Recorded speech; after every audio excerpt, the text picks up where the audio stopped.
اس دور قحط الرجال میں حضرت مولانا پیر ذوالفقار نقشبندی کا وجود کسی نعمت غیر مترقبہ سے کم نہیں ہے۔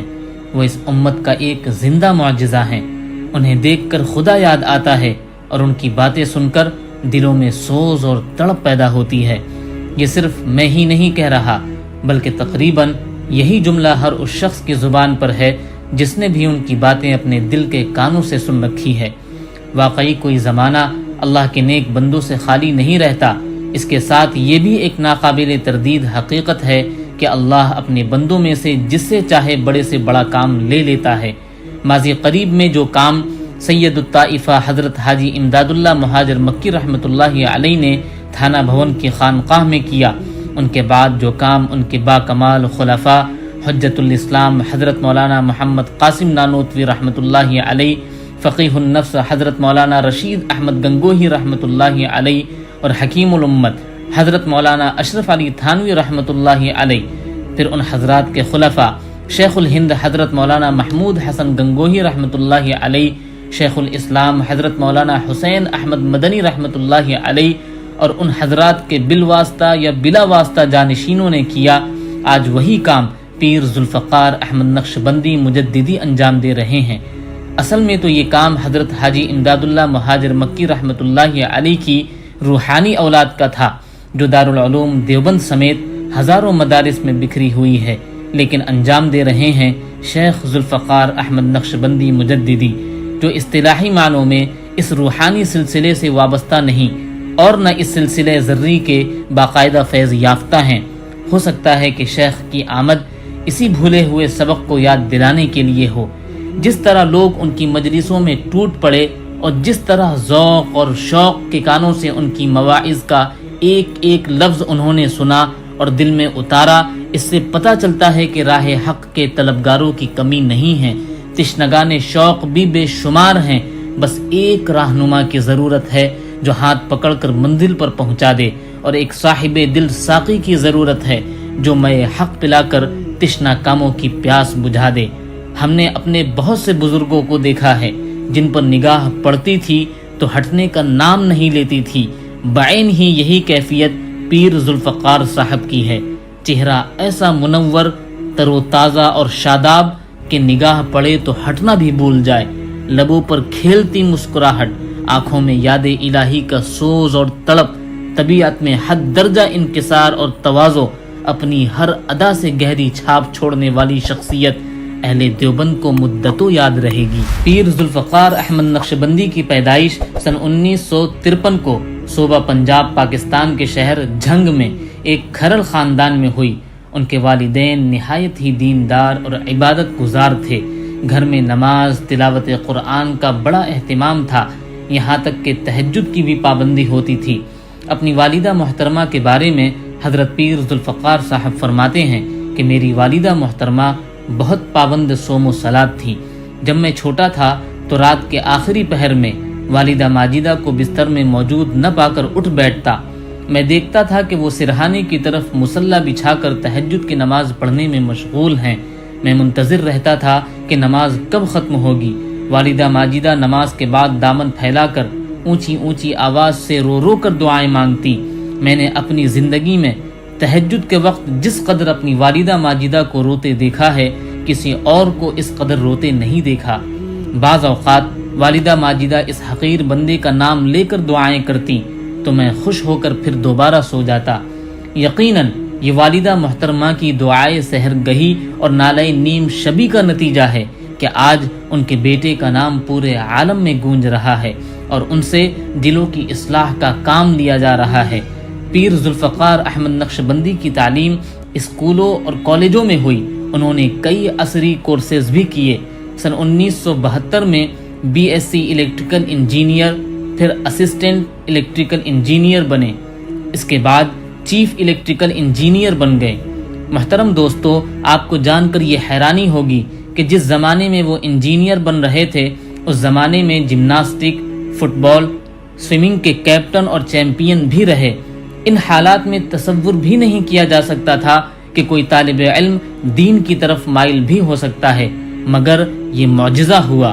انہوں نے عصری تعلیم کے ساتھ ساتھ ناظرہ بھی پڑھا، ابتدائی دینیات، فارسی اور عربی کی کتابیں بھی پڑھی، قرآن کریم بھی حفظ کیا، یہاں تک کہ جب وہ لاہور یونیورسٹی میں زیر تعلیم تھے ان کا تعلق عمدۃ الفقہ کے مصنف حضرت مولانا سید زوار حسین شاہ صاحب رحمۃ اللہ علیہ سے ہو گیا، جو نقشبندیہ سلسلے کے ایک صاحب نسبت بزرگ تھے۔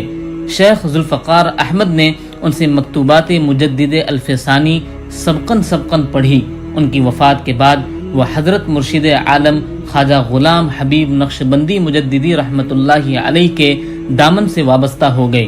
یہ سن 1980 کی بات ہے۔ اس کے بعد سن 1983 میں خلافت سے سرفراز کیے گئے۔ اس دوران انہوں نے جامعہ رحمانی جہانیہ منڈی اور جامعہ قاسم العلوم ملتان سے دور حدیث کی اعزازی ڈگری بھی حاصل کی۔ اپنے مرشد کی وفات کے بعد وہ پوری طرح دین کے کاموں میں لگ گئے۔ کئی سال امریکہ میں وقت گزار کر اب مستقل طور پر صوبہ پنجاب پاکستان کے شہر جھنگ میں مقیم ہیں۔ لڑکوں اور لڑکیوں کے متعدد دینی ادارے ان کی سرپرستی اور اہتمام میں چل رہے ہیں۔ 50 سے زائد ملکوں کے اصلاحی اور تبلیغی دورے بھی کر چکے ہیں، ہر وقت سرگردہ رہتے ہیں۔ دینی و عصری علوم کی جامعیت حضرت والا کی امتیازی خصوصیت ہے۔ انگریزی زبان پر بہترین عبور حاصل ہے۔ انہیں دینی علوم کو عصری اسلوب میں اور مخاطب کی زبان میں پیش کرنے کا غیر معمولی طور پر ملکہ حاصل ہے۔ ہر سال رمضان المبارک کے مہینے کا آخری عشرہ افریقی ملک زامبیا میں گزرتا ہے، جہاں حضرت اپنے مریدین اور خلفاء کی ایک بڑی جماعت کے ساتھ اعتکاف فرماتے ہیں۔ ہر سال حج کے ایام میں مکہ مکرمہ اور مدینہ منورہ میں مجلسیں لگتی ہیں اور بے شمار عقیدت مند ان مجلسوں میں ان سے استفادہ کرتے ہیں، گویا سال کے 12 مہینے ان کا فیض جاری رہتا ہے۔ حضرت مولانا ذوالفقار احمد نقشبندی کو علماء دیوبند سے بڑی عقیدت ہے، اور یہ عقیدت ان کی ہر تقریر اور تحریر سے جھلکتی ہے۔ آپ ان کی کوئی بھی تقریر سن لیں یا کوئی بھی کتاب اٹھا کر دیکھ لیں، آپ کو علماء دیوبند کا ذکر ضرور ملے گا۔ یہ عقیدت ہی ان کے ہندوستان آنے کا سبب بنی۔ علماء دیوبند کا ذکر کرتے ہیں تو ان کے جذبات قابو میں نہیں رہتے، خود بھی روتے ہیں اور سننے والوں کو بھی رلا دیتے ہیں۔ وہ بار بار کہتے ہیں کہ اکابر علماء دیوبند تو صحابہ کرام کی مقدس جماعت کے وہ افراد ہیں جنہیں اللہ نے 1400 سال بعد پیدا فرمایا تاکہ لوگ دیکھ لیں کہ میرے حبیب صلی اللہ علیہ وسلم کے صحابہ ایسے ہوا کرتے تھے۔ حضرت پیر ذوالفقار صاحب کی زبان میں ایک عجیب سی تاثیر اللہ نے رکھی ہے۔ تقریریں تو بہت لوگ کرتے ہیں، گھنٹوں کرتے ہیں، الفاظ کا سما باندھ دیتے ہیں، لیکن جب لوگ مجلسوں سے اٹھتے ہیں تو ان کے پلے کچھ بھی نہیں ہوتا، جیسے آئے تھے ویسے ہی رخصت ہو جاتے ہیں۔ حضرت پیر ذوالفقار صاحب کی خصوصیت یہ ہے کہ وہ عام سی سادہ سی باتیں اس سوز کے ساتھ کرتے ہیں کہ دل پر اثر انداز ہوتی ہے۔ وہی باتیں جو بار بار کتابوں میں پڑھی، وہی قصے جو زندگی بھر پڑھتے اور سنتے رہے، ان کی زبان سے سنے تو بالکل نئے محسوس ہوئے۔ ان کی آواز کا سوز اور دل کا اخلاص سننے والے کو اپنے حصار میں لے لیتا ہے۔ ایسا بہت کم ہوتا ہے کہ ہزاروں کا مجمع تقریر کے دوران بالکل ساکت اور صامت ہو جائے اور ماحول پر ایسا سناٹا طاری ہو جائے کہ سوئی گرے تو اس کے گرنے کی بھی آواز سنائی دے۔ حضرت پیر صاحب جب تقریر شروع کرتے ہیں تو ایسا ہی ہوتا ہے، اور بدشوق سے بدشوق انسان کو بھی پتہ نہیں چلتا کہ کب تقریر شروع ہوئی اور کب ختم ہو گئی۔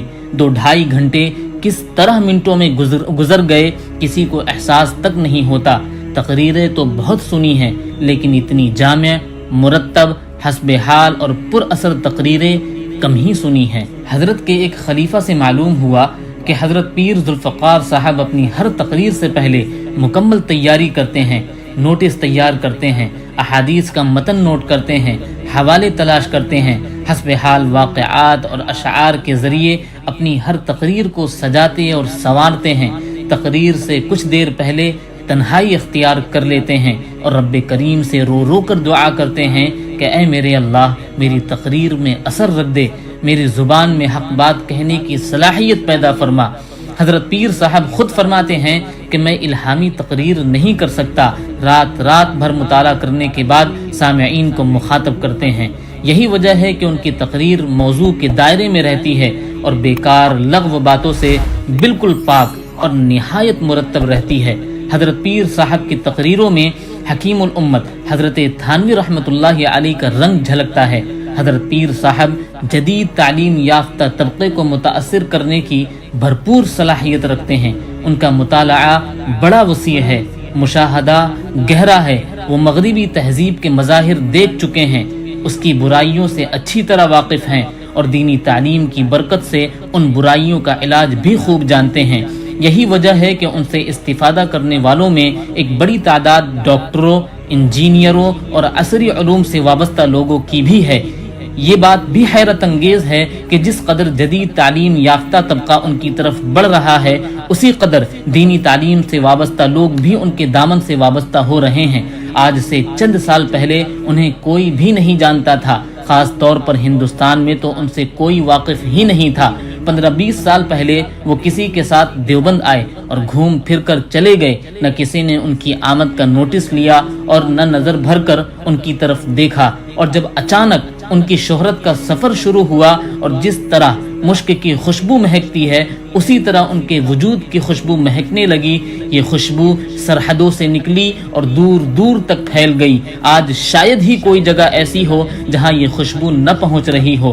حضرت پیر صاحب جب دوسری مرتبہ ہندوستان آئے تو ان کی شہرت و عظمت کا سکہ لوگوں کے دلوں پر بیٹھ چکا تھا۔ آج وہ جہاں جا رہے ہیں عقیدت مندوں کی بھیڑ انہیں سر آنکھوں پر بٹھا رہی ہے۔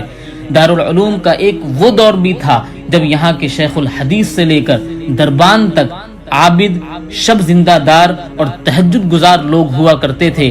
یہ وہ سبق ہے جو اب فراموش ہو چکا ہے۔ عجب نہیں کہ اللہ نے یہ بھولا ہوا سبق یاد دلانے کے لیے حضرت پیر صاحب کو یہاں بھیجا ہو۔ ہندوستان کے بڑے بڑے علماء حضرت سے بیعت ہیں، جن میں نمایاں نام حضرت مولانا خلیل الرحمن سجاد نعمانی اور حضرت مولانا محمود مدنی، حضرت مولانا صلاح الدین سیفی نقشبندی کا ہے۔ محترم دوستو، بلا مبالغہ اس دور قحط الرجال میں حضرت پیر ذوالفقار احمد نقشبندی دامت برکاتہم العالیہ جیسی شخصیت پورے پاکستان میں تو کیا پوری دنیا میں بھی دیکھنے کو نہیں ملے گی۔ دعا ہے کہ اللہ تعالی حضرت پیر صاحب کو لمبی زندگی صحت کے ساتھ عطا فرمائے اور امت مسلمہ کو ان کی قدر کرنے کی توفیق عطا فرمائے۔ محترم دوستو، ویڈیو پسند آنے پر لائک، شیئر، سبسکرائب ضرور کریں۔ والسلام علیکم ورحمۃ اللہ وبرکاتہ۔